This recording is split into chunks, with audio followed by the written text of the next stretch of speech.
It's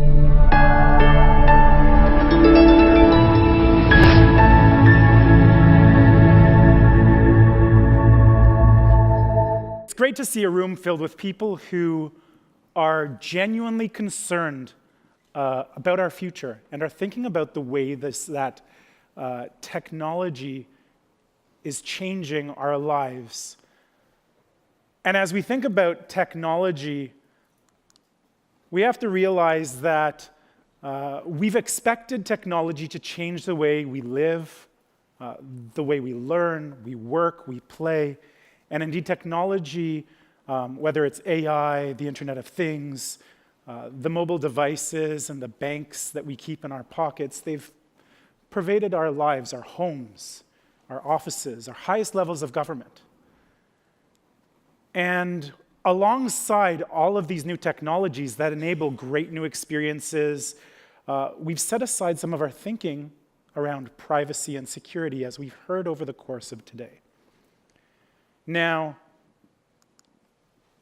despite this, the attack surface is constantly growing, as is the world's expenditures on cybersecurity.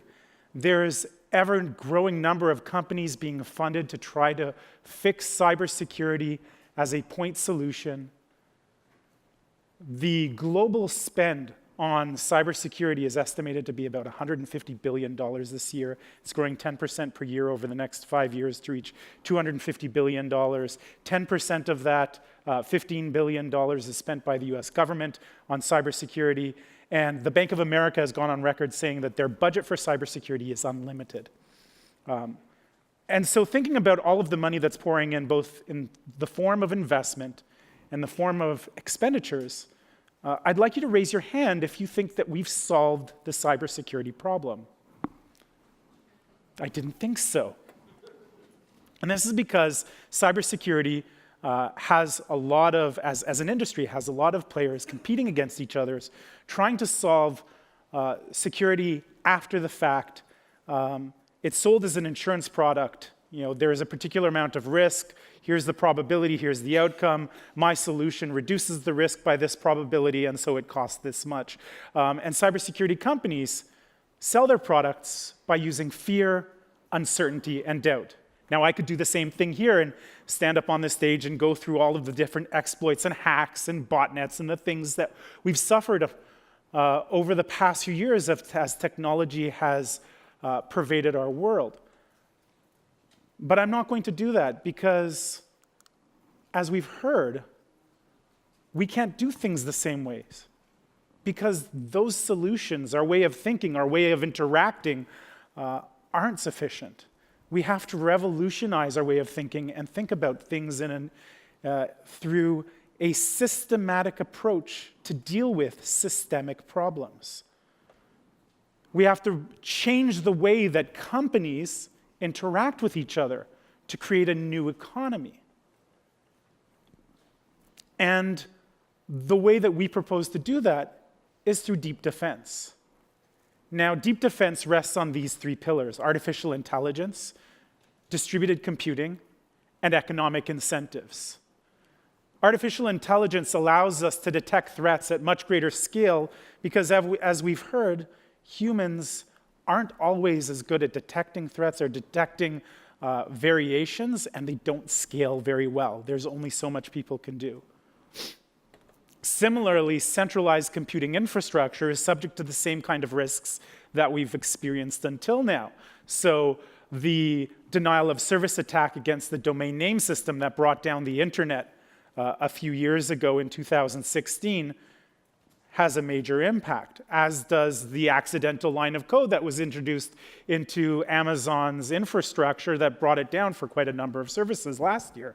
And so having a distributed computing environment allows us to address scalability, address resiliency against denial of service attacks, and finally, economic incentives allows us to align all of the players within cybersecurity. So who are those players? Well, they're the integration partners of the developers who decide that they want to have more secure devices. And the reason they haven't been able to do that until now was really highlighted by McKinsey and the Global Semiconductor Alliance, who conducted a very wide-ranging survey of device manufacturers to understand why cybersecurity failed so significantly. And it basically amounted to two main problems: technology and people. Technologically, there are 700 different standards or more competing to own the Internet of Things universe. And that leads to a lot of fragmentation, and there is no single security standard. And people are generally unaware of the security implications of their technology choices. And if they are aware, they're often willing to trade security and privacy in exchange for services and convenience.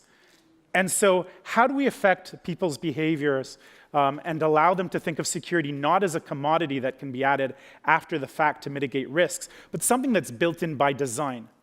And so by developing this process, what we've done is allowed for every device to pass a gamified security audit. We've allowed a competition among data scientists to build the best AI so that each device is protected.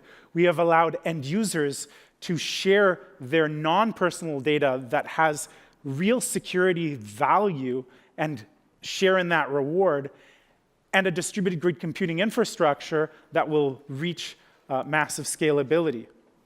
Now, we're already building this. We've got our alpha prototype. I've got it in my pocket right now, protecting my Android device, and we're working with integration partners to introduce threat detection into mobile applications so that their end users are secure, and bring them into our Armor token economy.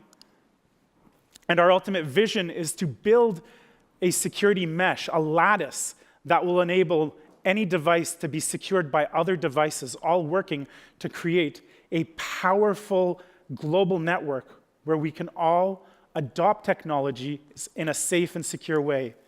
And so I invite you all to be defenders. If you're an investor, invest intelligently into technologies that enhance security and privacy. If you're developers, develop in a secure way by design. And as we progress into the future, I invite you all to be defenders and join us in helping to create a world that is truly more secure. Thank you.